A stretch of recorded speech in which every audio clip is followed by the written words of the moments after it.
আসসালামু আলাইকুম প্রিয় দর্শক আজকের পর্বে তৈরি করে দেখাবো ৮ মাস থেকে ৪ বছর বয়সী বাচ্চাদের জন্য carbohydrate, fibre, iron, calcium, potassium সহ বিভিন্ন ধরনের ভিটামিন মিনারেলসে ভরপুর ৩টি খাবার রেসিপি। এই খাবার ৩টি আপনারা তৈরি করে বাচ্চাদেরকে সকালের নাস্তায়, দুপুরে ও রাতের ভারী খাবার হিসেবে দিতে পারবেন। পুষ্টিকর এই খাবার ৩টি বাড়ন্ত বয়সী বাচ্চাদের সারাদিনের পুষ্টির চাহিদা পূরণ করবে, দ্রুত ওজন বাড়াবে এবং অল্প খাবারে বেশি পুষ্টি পাবে। তো এখানে আর কথা না বাড়িয়ে চলে যাচ্ছি সকালের নাস্তায়, অর্থাৎ প্রথম রেসিপিতে। তো প্রথমেই চলে আসলাম চুলায় একটা প্যান দিয়ে তার মধ্যে দিয়ে দিচ্ছি সামান্য একটু রান্নার তেল। এখানে রান্নার তেলের পরিবর্তে ঘি অথবা বাটারও ব্যবহার করা যাবে। আর ঘি অথবা বাটার যদি না থাকে সেই ক্ষেত্রে রান্নার তেল ব্যবহার করা যাবে, যেমনটা আমি করছি।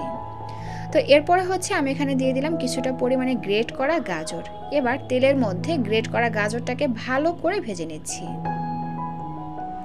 যখন গাজরটা খুব ভালো করে ভাজা হয়ে যাবে এবং নরম হয়ে আসবে, এই পর্যায়ে দিয়ে দিব সুজি আর ওটস।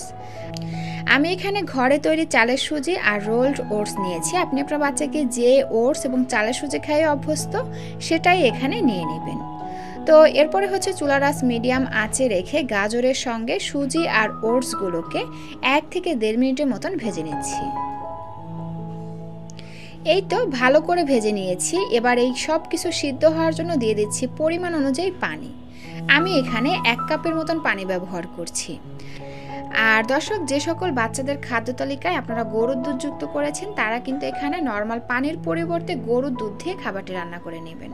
তো এরপরে আমি এখানে স্বাদের জন্য দিয়ে দিচ্ছি ১ চিমটি লবণ।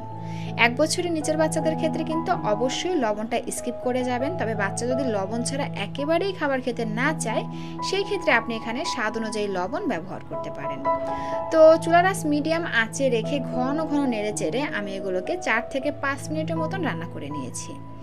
আর যখন গাজর, সুজি এবং ওটস খুব ভালো করে সিদ্ধ হয়ে আসবে এবং এর ঘনত্বটা এরকমের অবস্থায় চলে আসবে, এই পর্যায়ে খাবারটি আরও একটু পুষ্টিকর এবং ক্যালোরিবহুল করার জন্য দিয়ে দেব এইটুকু পরিমাণে বাদাম গুঁড়া।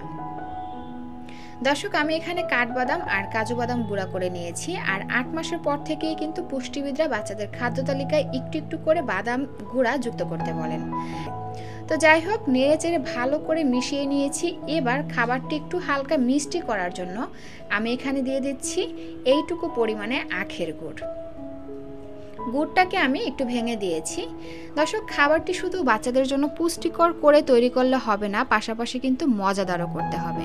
কারণ আপনি খাবারটি যত বেশি পুষ্টিকরই করেন না কেন, খাবারটি যদি বাচ্চার খেতে ভালো না লাগে তাহলে কিন্তু সে খাবে না। আর খাবারটি একটু টেস্টি করার জন্যই কিন্তু আমি এখানে সামান্য একটু আখের গুড় ব্যবহার করেছি। তবে আপনারা আখের গুড়ের পরিবর্তে চিনি, তালমিশ্রি কিংবা খেজুরের গুড় ব্যবহার করতে পারেন। তো এরপরে ভালো করে নেড়েচেড়ে মিশিয়ে নিচ্ছি। আর গরম থাকার কারণে কিন্তু আখের গুড়টা খুব সহজেই গলে যাচ্ছে।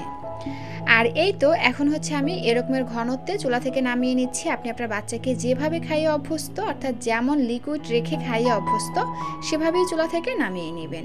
আর এই তো তৈরি হয়ে গেল বাড়ন্ত বয়সী বাচ্চাদের জন্য অনেক বেশি পুষ্টিকর, মজাদার ও স্বাস্থ্যকর একটি সকালের নাস্তার রেসিপি।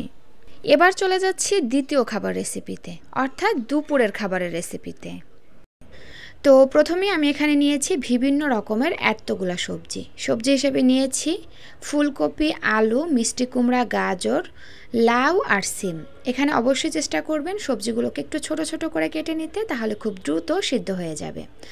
আর এখন শীতকাল, বাজারে বিভিন্ন রকমের টাটকা আর ফ্রেশ সবজি পাওয়া যায়, তাই আপনারা আপনাদের পছন্দ অনুযায়ী যে কোনো ধরনের সবজি এখানে ব্যবহার করতে পারবেন। সবজিগুলোকে যে হাঁড়িতে রান্না করব সেই হাঁড়িতে নিয়ে নিলাম। সুন্দর ফ্লেভারের জন্য দিয়ে দিলাম 1টি তেজপাতা, 2 টুকরো দারুচিনি এবং 2টি এলাচ। দিয়ে দিলাম এইটুকু পরিমাণে আদা এবং রসুন পেস্ট, খানিকটা হলুদ আর এইটুকু পরিমাণে লবণ দিয়ে দিচ্ছি। এবং দিয়ে দিচ্ছি এখানে এইটুকু পরিমাণে গোলমরিচের গুঁড়া। এখানে গোলমরিচের গুঁড়ার পরিবর্তে আপনারা কিন্তু কাঁচামরিচও ব্যবহার করতে পারবেন। আর দিয়ে দিলাম এখানে একটি বড় সাইজের পেঁয়াজ কুচি।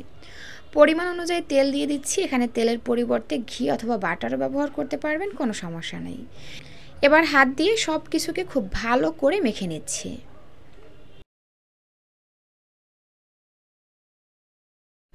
এই তো সব কিছু খুব ভালো করে মাখিয়ে নিয়েছি। আমরা এর মধ্যে কোনো পানি ব্যবহার করব না। চুলার আঁচ মিডিয়াম আঁচে রেখে একটা ঢাকনা দিয়ে ঢেকে চুলার আঁচটা প্রথমে হাই হিটে রেখে এটাকে রান্না করব। 3-4 মিনিট পরে দেখবেন যে এর মধ্যে বলক চলে এসেছে। এই পর্যায়ে আমরা নিচেরটা উপরে আর উপরের সবজি নিচে করে দিব। আর দেখবেন যে কিছুটা পানিও বের হয়েছে। এই সবজি থেকে যে পানি বের হবে তাতেই কিন্তু আমাদের এই সবজিটা রান্না করতে হবে। ঢাকনা দিয়ে ঢেকে দিব এবং চুলার আঁচ মিডিয়াম আঁচে করে দিব এবং কিছুক্ষণ পর পর ঢাকনা তুলে আমরা এটাকে ভালো করে নেড়েচেড়ে দিব, তা না হলে কিন্তু নিচে পুড়ে যাবে বা লেগে যাবে। এভাবে নেড়েচেড়ে আমরা 10 থেকে 12 মিনিটের মতন রান্না করে নেব এবং এরই মধ্যে দেখবেন যে সবজিগুলো কিন্তু খুব ভালো করে সিদ্ধ হয়ে গেছে। আর সবজি থেকে যে পানিটা বের হয়েছে সেটাও কিন্তু পুরোপুরি শুকিয়ে একদম ভাজা ভাজা হয়ে আসছে। পাশাপাশি খুব সুন্দর একটা ফ্লেভার বের হচ্ছে। এই পর্যায়ে আমরা চুলা থেকে নামিয়ে নিব। খুবই অল্প সময় এবং ঝটপট, পাশাপাশি অনেক মজাদারও হয় এবং পুষ্টিকরে ভরপুর এই সবজিটা আপনারা তৈরি করে বাচ্চাদেরকে কিন্তু ভাতের সঙ্গে খাওয়াতে পারেন, পোলাওর সঙ্গে খাওয়াতে পারেন, অথবা রুটি কিংবা পরোটার সঙ্গেও খাওয়াতে পারেন। সুস্থ থাকতে হলে বড়দের পাশাপাশি ছোটদেরও খাওয়া দরকার প্রচুর পরিমাণে রঙিন শাকসবজি, কারণ এই সবজি থেকেই কিন্তু আমাদের শরীরে বিভিন্ন রকমের ভিটামিন, মিনারেলস এবং পুষ্টির চাহিদা পূরণ হয়।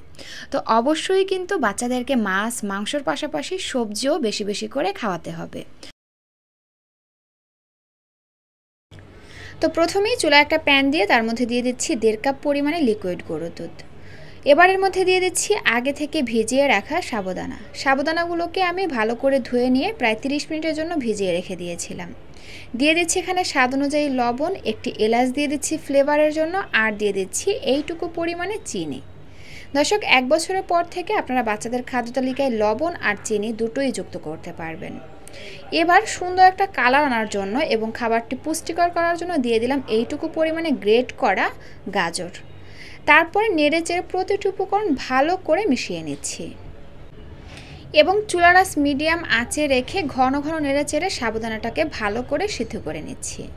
তো এই যে দেখুন, সাবুদানা বেশ ভালো করে সিদ্ধ হয়ে গেছে এবং এর ঘনত্বটা এরকমের অবস্থায় চলে এসেছে। এই পর্যায়ে দিয়ে দিচ্ছি একটি মুরগির ডিমের কুসুম। ডিমের কুসুমটাকে আমি ভালো করে ফেটিয়ে নিয়েছি। আপনারা চাইলে কিন্তু ডিমের কুসুম ও সাদা অংশ সহ পুরো একটি ডিম এখানে ব্যবহার করতে পারবেন, কোনো সমস্যা নাই। এতে করে খাবারটি যেমন পুষ্টিকর হবে এবং ক্যালোরিবহুল হবে, সাথে অনেক মজাদার হবে। নেড়েচেড়ে ভালো করে মিশিয়ে নিয়ে এর মধ্যে দিয়ে দিলাম 1 চা চামচের মতন বাদাম গুঁড়া। দর্শক, বাদামে স্বাস্থ্যকর ফ্যাট এবং ক্যালোরি রয়েছে, যেটা আপনার বাচ্চার দ্রুত ওজন বাড়ানোর পাশাপাশি স্মৃতিশক্তি বাড়াবে, অর্থাৎ কিছু শেখা বা মনে রাখার ক্ষমতা বাড়াবে। তো বাদাম গুঁড়োটা দিয়ে ভালো করে নেড়েচেড়ে মিশিয়ে নিয়ে যে যেমন লিকুইড রেখে বাচ্চাকে খাওয়াতে চান সে সেভাবে চুলা থেকে নামিয়ে নেবেন। আমি এই অবস্থায় চুলা থেকে নামিয়ে নিচ্ছি, কারণ খাবারটি ঠান্ডা হয়ে গেলে কিন্তু আরও কিছুটা ঘন হয়ে আসবে। দর্শক, 1 বছরের পর থেকে আপনারা বাচ্চাদেরকে গরুর দুধের তৈরি খাবার কিংবা গরুর দুধ খাওয়াতে পারবেন। তো 1 বছর থেকে 10 বছর বয়সী বাচ্চাদেরকে কিন্তু সাবুদানাটা এভাবে হেলদি এবং পুষ্টিকর করে খাওয়াতে পারেন।